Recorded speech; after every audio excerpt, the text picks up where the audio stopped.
Picture this. It's late 1943. Over the skies of Europe, a strange aircraft appears. Heavy, bulky, absolutely massive. German fighter pilots spot it and can't help but laugh.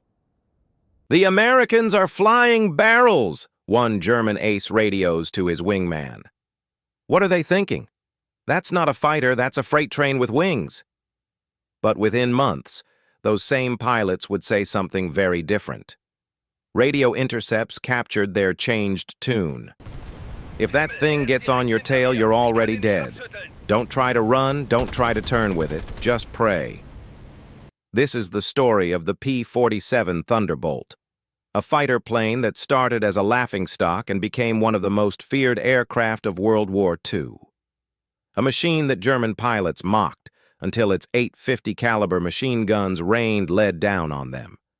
It's a story of engineering audacity, pilot courage, and a fundamental misunderstanding about what makes a great fighter aircraft.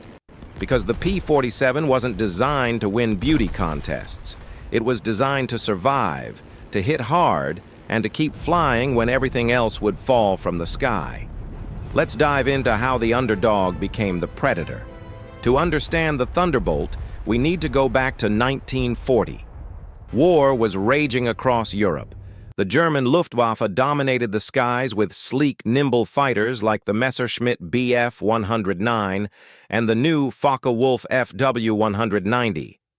American military planners watched with growing concern. They realized the United States would inevitably be drawn into this conflict, and when that happened, they'd need fighters that could compete. Enter Alexander Kartveli, a brilliant Georgian engineer working for Republic Aviation. The military came to him with a requirement: design a lightweight fighter. Something quick, agile, capable of high-altitude interception. Think Spitfire, but American. Kartveli looked at the specifications. He looked at combat reports coming out of Europe. And then he did something remarkable. He ignored what they asked for and designed what they actually needed. Here's what Kartveli understood that others didn't. European fighters were designed for short-range combat over their own territory. Pilots could take off, fight for 20 minutes, and land at the same airfield. If something went wrong, they'd crash land in friendly territory. But America was an ocean away from any potential battlefield. American fighters would need to fly hundreds of miles just to reach the fight. They'd operate over enemy territory. There would be no friendly fields to crash land at. No quick rescue if you had to bail out. So Kartveli designed for survival, for range, for the ability to absorb punishment and keep flying, even if that meant sacrificing some of the nimbleness everyone thought they wanted. The result was unprecedented. A fighter weighing over 10,000 pounds when fully loaded. That's heavier than many twin-engine bombers of the era. For comparison, the British Spitfire weighed about 6,000 pounds fully loaded. The P-47 was nearly twice as heavy. At the heart of this beast sat the massive Pratt & Whitney R2800 double wasp engine, 18 cylinders arranged in 2 rows, 2,000 horsepower at sea level, and thanks to an innovative turbo supercharger system, it could maintain that power all the way up to 30,000 feet. Now, here's where things got really interesting from an engineering perspective. Most fighters of the era used liquid-cooled inline engines. Think about the Rolls-Royce Merlin in the Spitfire and Mustang. These engines were compact, streamlined, efficient, but they had a fatal weakness. One bullet through the coolant system, and your engine would overheat and seize within minutes. Kartveli chose an air-cooled radial engine. Bigger, bulkier, but incredibly tough. You could blow holes in several cylinders, and the remaining ones would keep running. There was no coolant system to rupture. The engine literally acted as a shield, protecting the pilot. But that massive engine created a problem. It needed air, lots of air. Not just for cooling, but for the turbo supercharger that would maintain power at high altitude. Here's how most aircraft designers worked. They'd design the airplane's structure first, then figure out how to route the air ducts. Kartveli reversed this. He designed the entire airflow system first. hundreds of feet of ducting that would channel air from the intake under the nose, back to the turbo supercharger near the tail, then forward again to the engine under pressure. Then he built the airplane around those ducts. This sounds insane, but it was brilliant. Those ducts filled the entire belly of the aircraft, running through the fuselage.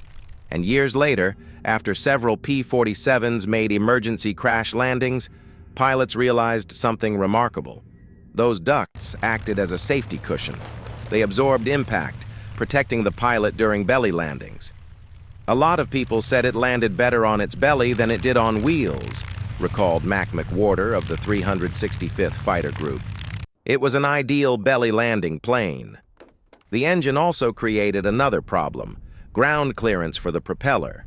That massive R2800 needed a large propeller, 13 feet in diameter, but if they mounted it conventionally, the propeller would scrape the ground. So Kartvelli's team invented telescoping landing gear. When extended, the main gear stood tall. When retracted, it compressed by 9 inches, allowing it to fold compactly into the wing. This innovation preserved ground clearance while maintaining a clean aerodynamic profile. Every aspect of the design prioritized combat effectiveness over aesthetics. The result looked ungainly, but it would prove devastatingly effective. When the prototype XP-47B rolled out, even Kartvelli admitted with a wry smile, "It looks like a dinosaur, but the proportions are right." The U.S. military designated it the P-47 Thunderbolt. Pilots took one look at its bulbous fuselage and bubble canopy and gave it a more colorful nickname, the Jug. Short for Juggernaut, some said. Others claimed it was because the plane looked like a milk jug. Either way, not exactly flattering. The first prototype flew on May 6, 1941, but it would take nearly 2 more years of testing and refinement before the Thunderbolt was ready for combat. December 1942. The first P-47s arrived in England, assigned to the 4th and 56th Fighter Groups of the 8th Air Force. The American pilots' reaction was mixed, to put it mildly. Many of these men had trained on smaller, more conventional fighters. Some had even flown British Spitfires, nimble, elegant aircraft that responded to the slightest touch on the controls. Then they saw the Thunderbolt. "It was huge," recalled one pilot. "When you stood next to it on the tarmac, it towered over you. The first time I climbed into the cockpit, I felt like I was boarding a bus, not a fighter plane." British pilots at the airfield watched the Americans' consternation with barely concealed amusement. They joked that a Thunderbolt pilot could defend himself from a Luftwaffe fighter by running around and hiding in the fuselage. One RAF pilot quipped, "It's not a fighter, it's a ruddy lorry with wings." The first combat mission launched on March 10, 1943. The 4th Fighter Group took their aircraft on a fighter sweep over France. It was a disaster. Radio malfunctions meant the formation couldn't coordinate. They accomplished nothing and limped back to England, frustrated and embarrassed. All P-47s were refitted with British radios. Missions resumed on April 8th. The first P-47 air combat came on April 15th. Major Don Blakesley of the 4th Fighter Group scored the Thunderbolt's first air victory against a Focke-Wulf FW-190, 1 kill. A small start, but a start nonetheless. By mid-1943, the Thunderbolt was also in service with the 12th Air Force in Italy and against the Japanese in the Pacific with the 348th Fighter Group flying missions out of Port Moresby, New Guinea. When German pilots first encountered the P-47, their reaction mirrored that of the British, amusement mixed with disbelief. They were flying some of the most advanced fighters in the world. The Focke-Wulf FW-190 was fast, heavily armed, and incredibly maneuverable. The Messerschmitt Bf-109 could climb like a rocket and turn inside almost anything. And then the Americans showed up with this enormous round aircraft that looked more like a flying water tank than a fighter plane. Radio intercepts from early 1943 captured German pilots' reactions. They're illuminating. What are they thinking? That's not a fighter. That's a freight train with wings. These Americans, they send us target practice. I could outturn that thing in my sleep. In early engagements, their confidence seemed justified. Traditional dogfighting tactics, turning tight circles, climbing steeply, these were areas where the P-47 couldn't compete with German fighters. In a classic turning fight, a Focke-Wulf 190 could indeed run circles around a Thunderbolt. The Bf-109 could outclimb it at low to medium altitudes. One German pilot later recalled, "Fighting the Thunderbolt initially was like fighting a flying anvil. Heavy, slow, predictable. We thought the Americans had made a terrible mistake, but they were about to learn a very painful lesson." What German pilots didn't understand, what even some American pilots didn't understand at first, was that the P-47 wasn't designed for traditional dogfighting. American tacticians had studied combat reports from the Battle of Britain. They understood trying to outturn German fighters was suicide. The Spitfire could barely manage it, and the Thunderbolt was never going to outturn a Spitfire. So they developed entirely new tactics. The 56th Fighter Group, under the leadership of Colonel Hubert "Hub" Zemke, pioneered what became known as boom and zoom. Here's how it worked. P-47 formations would climb to high altitude, 25,000–30,000 feet. Up there, the Thunderbolt excelled. That turbo-supercharged engine maintained full power, where German fighters started gasping for air. They'd spot enemy aircraft below, German fighters escorting bombers or hunting Allied aircraft. Then they'd dive. That massive engine, that heavy airframe, these became advantages. The P-47 could accelerate in a dive like nothing else in the sky, 400 miles per hour, 420, 450. Some pilots claimed to have pushed it even faster, and that rugged construction meant it could handle the stresses that would tear other aircraft apart. German fighters had to be careful diving too steeply. Their airframes couldn't take the punishment. The P-47 thrived on it. American pilots would plunge from altitude, make one devastating pass, guns blazing, then use their momentum to climb back to safety before German fighters could react. If a German pilot tried to follow them up, the Thunderbolt's superior high-altitude performance meant it could simply outclimb them. This was revolutionary. It completely changed the dynamic of air combat over Europe. Let's talk about what happened when a P-47 opened fire. The typical fighter of the era carried 4 to 6 machine guns. The Spitfire had 8, but they were smaller .303 caliber weapons. The P-47 carried 8 Browning M250 caliber machine guns, 4 in each wing. Now, 50 caliber might not sound like much, but these weren't sporting rifles. These were the same heavy machine guns mounted on bombers and used as anti-aircraft weapons on ships and vehicles. Each gun weighed over 80 pounds. Each gun fired bullets that weighed about 2 ounces and traveled at over 2,800 feet per second. Each gun had a rate of fire of about 800 rounds per minute. When all 8 fired simultaneously, they unleashed over 3,400 rounds per minute. That's nearly 60 bullets every single second, each bullet carrying enough energy to punch through quarter-inch armor plate. The ammunition load was staggering. Early P-47s carried 267 rounds per gun. Later models carried up to 425 rounds per gun. That's over 3,000 rounds of 50 caliber ammunition. Pilots described firing all 8 guns as riding a freight train. The vibration was intense. The sound was deafening even through the cockpit walls and helmet.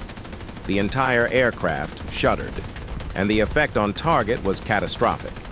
German pilots who survived encounters described it as flying into a wall of lead. Tracers, special rounds that burned brightly so pilots could see where they were shooting, made up every 5th round. With 8 guns firing, pilots didn't see individual tracers. They saw solid streams of fire. Let me give you some perspective on what this firepower meant in practice. A German Messerschmitt Bf-109 was a small, lightly built aircraft. Its fuselage was aluminum, its wings fabric covered in places. A 2-second burst from a P-47, about 100 rounds, would literally tear it apart. Larger aircraft fared no better.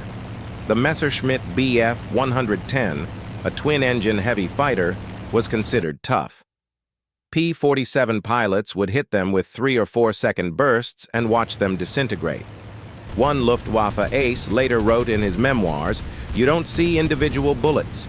You see tracers. With the Spitfire or Hurricane, you'd see tracers zipping past like fireflies. With the P-47, you saw a solid stream of fire. There was nowhere to go.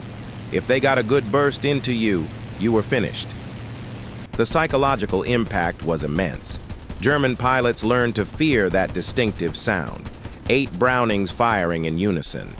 And it wasn't just about the raw number of bullets. It was about accuracy and consistency. The P-47 was a stable gun platform.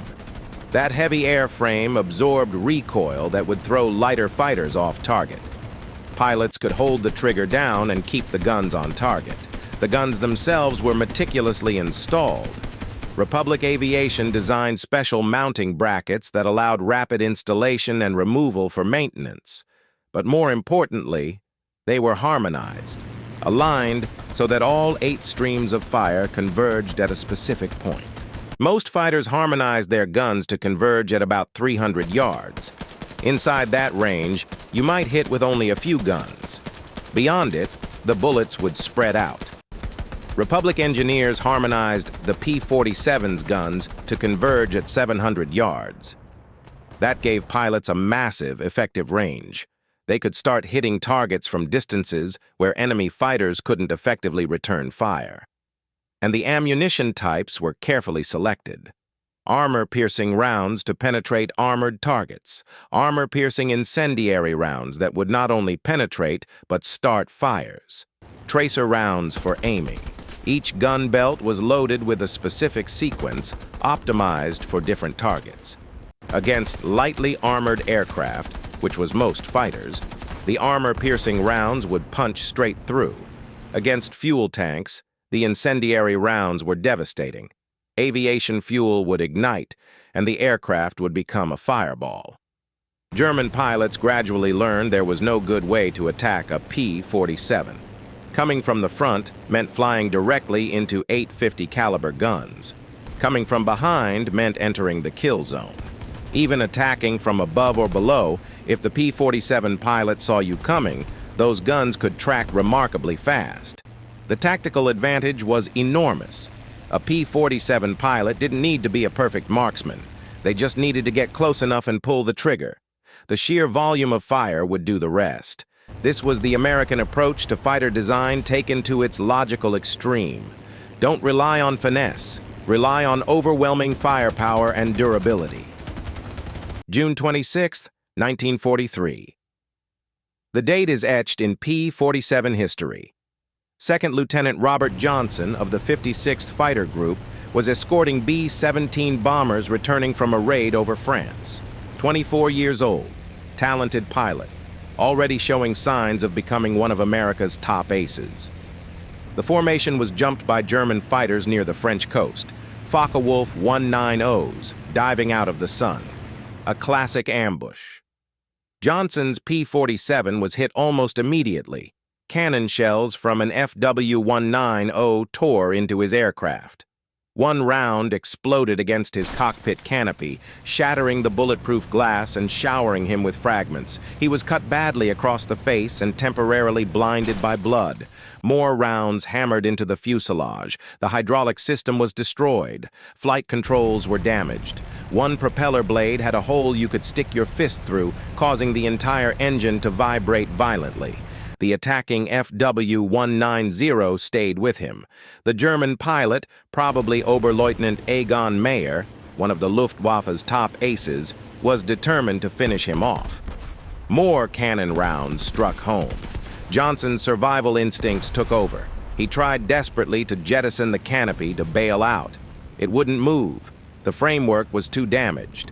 Trapped in the aircraft, bleeding, partially blind, Johnson did the only thing he could. He fought to stay airborne.